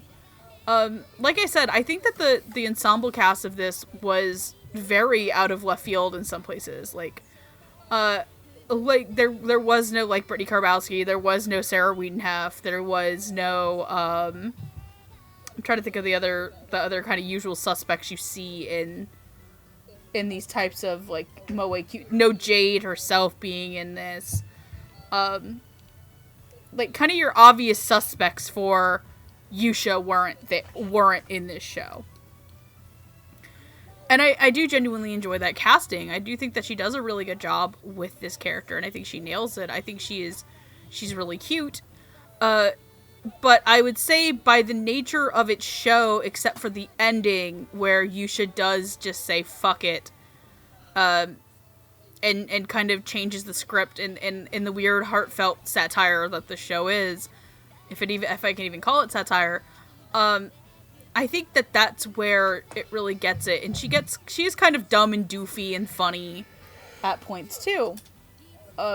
So overall, I do think it's a very solid performance out of her. Definitely wouldn't mind seeing Amanda get more of these kind of upbeat, cutesy, cheery characters, and a few more leads too. I know she's a lead in, like, a Sentai show that I haven't seen yet, and I know that a lot of people have, like, wanted me to watch because it's actually a pretty good fantasy show too, like this. But overall, I think she does a really strong, solid job. So if Jamal, you want to start us off with our final thoughts. Yeah, so ever since the beginning this year, I was kind of bummed when we kind of passed over this show as one of our seasonals, because this was a very good watch. Like, I really enjoyed the hell out of it. I mean, it was worth spending every Saturday afternoon. I may have skipped a shift or two here and there, but it was a very fun watch. I really enjoyed the cast, I really enjoyed the characters, I enjoyed the story, the color palette, some of the goofiness that goes on, some of the serious moments that happens, and Jade managed to make every moment work. I mean, as you can tell, it didn't hit it off in some places, but that didn't detract from the show overall, and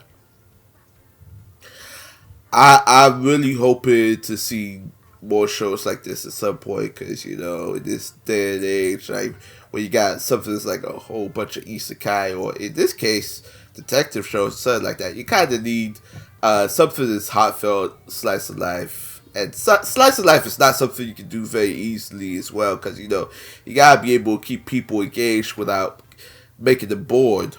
Otherwise, that's how you lose the audience. And Endoro is just a wonderful delight, and as I bring this wonderful caravan to a halt, Roots, why don't you take it from here? Yeah, so this is a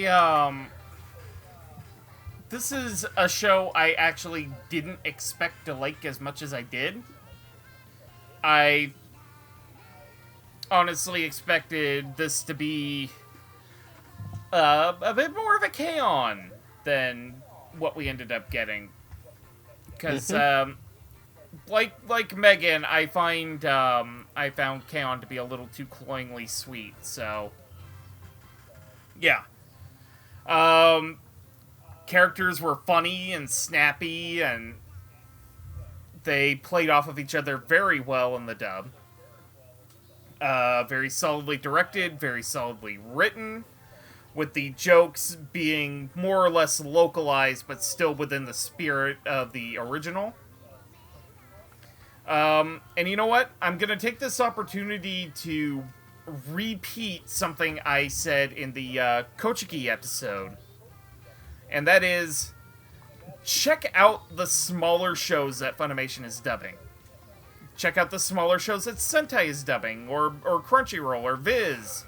The stuff that they're not really necessarily heavily promoting, but they obviously have enough faith in the property to put some money into an English translation and cast. Because sometimes you'll find some really great hidden gems in there. And this, while I had initially written it off, was a great, fun, funny, entertaining experience. So I would heartily recommend checking it out. Sweet. I want to thank Megan because the last week that we had to watch this show, because I hadn't seen it when it came out, I had originally been planning on watching the second season of Carmen Sandiego. I have not had a chance to do that yet, but I will get around to it. But I want to thank Megan because this was a surprisingly useful show to watch that I would have absolutely passed up because I had no desire to watch what I kind of pegged as just another fantasy show. Because we've been getting a lot of these fantasy shows set in a D&D type universe that I was like, what could exactly differentiate this one enough to make it worth the watch? And the answer is a mix of the K-On! Pedigree. Just a doofy comedy with sweet character designs that, while poking fun at the tropes that it's set in, is also very sincere about the power of friendship, like the entire dynamic of the characters. And they have like this very heartfelt moment when they get their memories back, basically, in the second to last episode, and they kind of rekindle their bond over all of the things that they've gone through together. Because they're not just friends sitting around in the club room drinking tea. They actually go on adventures. They do stuff. They get better as the show goes on. They get more powerful. And that's really admirable. And this dub, surprisingly good cover of that. Just a good ensemble group that, like we were saying, actors who we would not have expected in this because we haven't really heard them do stuff like this before. Like hearing Danny Chambers get to do a peppier voice instead of her more stoic voice, or hearing Trina do a more obnoxious voice instead of her lower register. Just that mix of all the differences make this a really interesting watch. So thank you for recommending this one, Megan. It's not going to be something that I'm going to put at like the top of the things seen throughout the year list, but it is a good, brains off, and relaxing show. And I think it's useful to watch those every once in a while. Like in the midst of all of the hard science fiction or hard drama shows that are out, it's good to have a nice, comfy, hot cup of hot chocolate on a rainy Saturday afternoon kind of show in your diet as well. And with that, I will pass it over to the birthday girl. Yay, because this is technically going up on my birthday. If I don't seem as excited, like, we're recording this in October to give editing time because my birthday is actually on a Wednesday, so we'll be a little bit more excited the day of. Yay. If I'm not, like, in a post-anime NYC coma. It also, and I should also say this, I'm actually recording this kind of injured. I hurt myself. I fell over and I hurt my leg and my shoulder yesterday. But this will be healed as of the time that this is all edited and stuff through the magic of movies. No, this is just a dub that is really cute, and it's a lot of fun. This is a show that is also just really cute and a lot of fun. Is it going to be like best of the year territory? Absolutely not. I like this show a lot, but this is a very much a popcorn fodder show. I do not put this in the same caliber of show as something like Fruits Basket 2019, Ostra Lost in Space, Maidens in Your Savage Season, which I haven't actually finished, but that was really good. And by the time that this is up, the simuldub for this will be started, and I really want to put this on a lot of people's radars now. Especially Noah, because Noah likes another show that the director of the show watched. I highly suggest all of you start watching the Stars Align. Oh. Which Funimation's going to be simuldubbing in the fall season, and hint hint, I guess I'll spoil this, even though I shouldn't, because we should put it up for our patrons, but it'll probably be up by then. I'll be hosting a review of that show. And off of episode 1 alone, it's going to be one of the best anime, I think, this year, if it can keep the course. But unfortunately, Ensemble Stars Whoops, fuck. Wrong show. Shit. Actually, you know what? But no, Endro, but Roots brought it up, and we brought it up with, both he and I both brought it up on, the show Coach Key, which I also think is a show that, despite the ending not being the best thing in the world, the show is still really good, and its dub is still really good, hence we have an episode on it that will be out by the point that this is up. But shows like Coach Key, like, this, like Endro, were... Yes, Endoro does have a lot of really established actors. At this point, Alexis Tipton, Alison Victorin, Trina Nishimura, Amber Connors, and Amanda are well established enough. Though I do, and so are Danny and Amanda. If you watch a lot of stuff that isn't your typical, your My Heroes, your Dragon Ball Z's, your Dr. Stones, your stuff that isn't on Toonami, or isn't being highly pushed by your major anime companies, but Coach Key, Endro, and I'll bring this up on that episode too, but I don't know when we're going to record it, but I think our patrons know. Ensemble Stars, which is also a show that shares a director with one of those shows that I listed. You don't know which one. Also has a cast that is made up of a lot of people who you don't necessarily see in a lot of really big name stuff, or you don't see them playing these particular characters in. Endro is in this weird little gap of being a fantasy show that probably got lost in the wayside because, unfortunately, this year has a ton of fucking isekai. And a lot of people don't know the difference. They just see fantasy show with video game or role-playing tactics. And especially, like, even a lot of people, like, as much as I don't like to talk about the show, a lot of people did that to Goblin Slayer when Goblin Slayer's not an isekai. Mm-hmm. Yeah. Yet both Endro and Goblin Slayer share a similar genre despite being miles apart. They are really on the opposite ends of the Holy spectrum. Shit. Yeah. Like if Goblin Slayer is bittersweet chocolate with no sugar in it, then this is like nice sweet melted chocolate on the opposite end of the spectrum. But I do think that this dub is worth checking out. Not because it's going to it's not going to blow you away. Like, this isn't to me personally one of my, like, best dubs of the year. But what it is it's really solid and it's really enjoyable and it's something that you can put on and watch and enjoy yourself. Like, I feel like there's this weird perception in anime where if a dub literally isn't, like, fucking Cowboy Bebop, what's the point in the dub existing?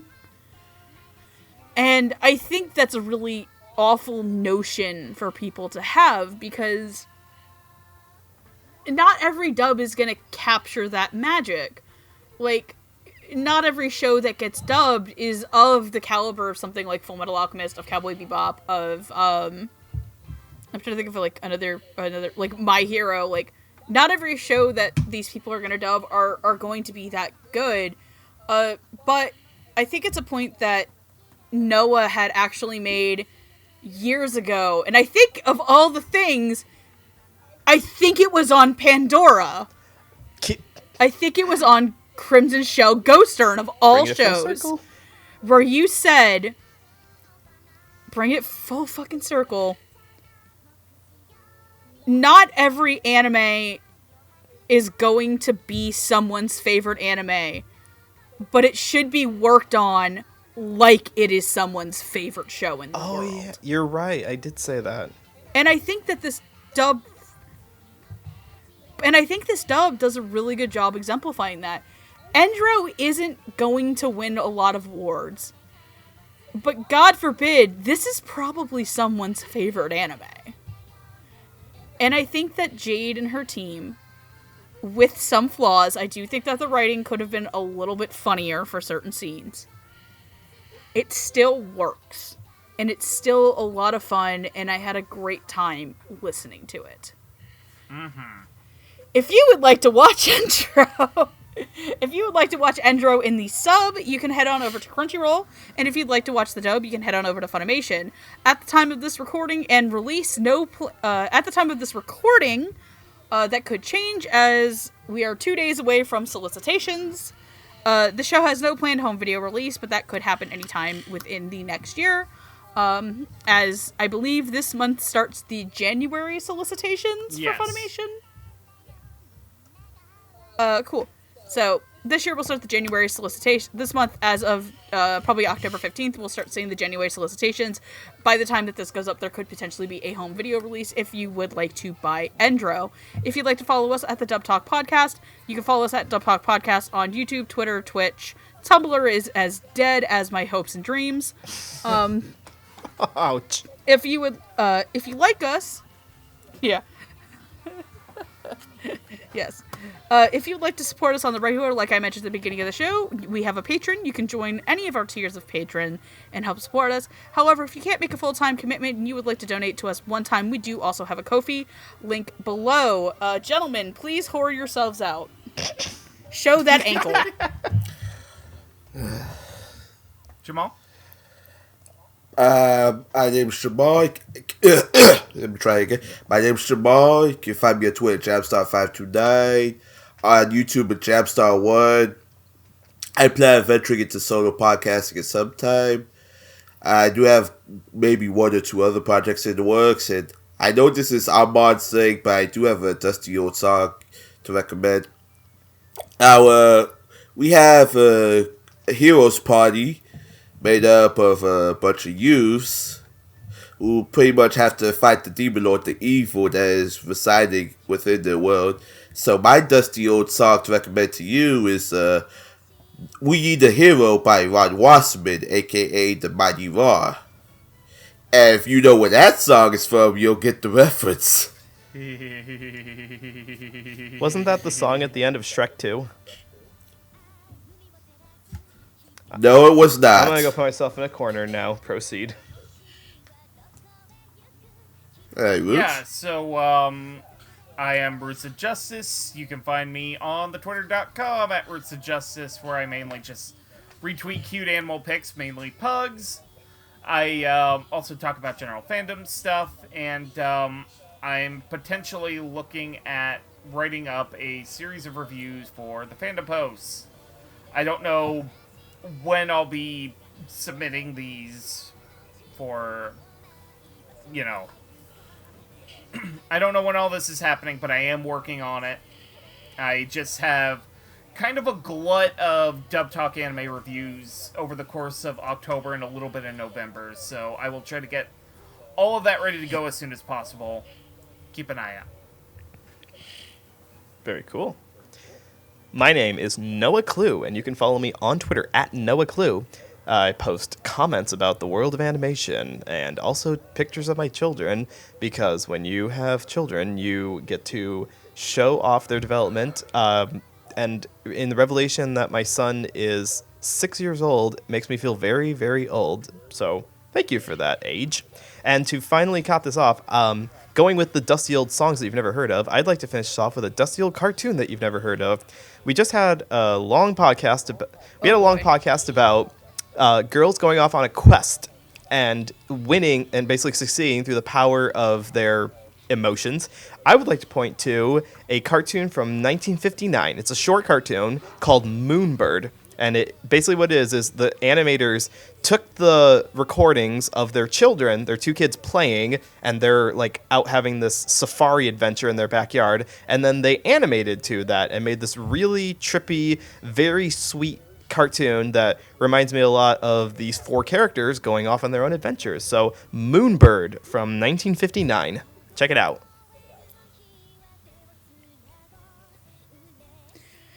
I'm Megan. You can follow me at QueenEra2 on Twitter. I mostly shitpost and retweet a lot of Madhouse Sushi Heart and Fire Emblem Three Houses memes. Literally, my nickname on another Discord server is just Ojo-sama von Iger. Because I am Ferdinand von Iger. Best Fire Emblem meme. Best fucking Fire Emblem meme. But yeah, no. Yeah, you can follow me for mostly shitpost, MDZSR, and Blue Lions love and support. Always love and protect your Blue Lion house. Also, Has anybody seen Karen? She's looking for Barney. But that being said, I want to thank everybody for coming to tonight's episode. Now I'm going to go celebrate my birthday by probably going back to bed. Happy All right, good birthday night. to my girlfriend. Yeah. Happy birthday, Megan. Da, da, da, da, da, da, da, da. Thank. Stop And right that- there, Noah. you, We don't guys. want this video getting flagged by Warner Brothers. I wasn't gonna sing. The copy. It's back in public domain, honey. I know, but the joke still stands. They d- We took. Fair enough. Aloha and otaku-an, my friends. Otaku on, And fellas. that is the end roll of this podcast. Keep it adventurous.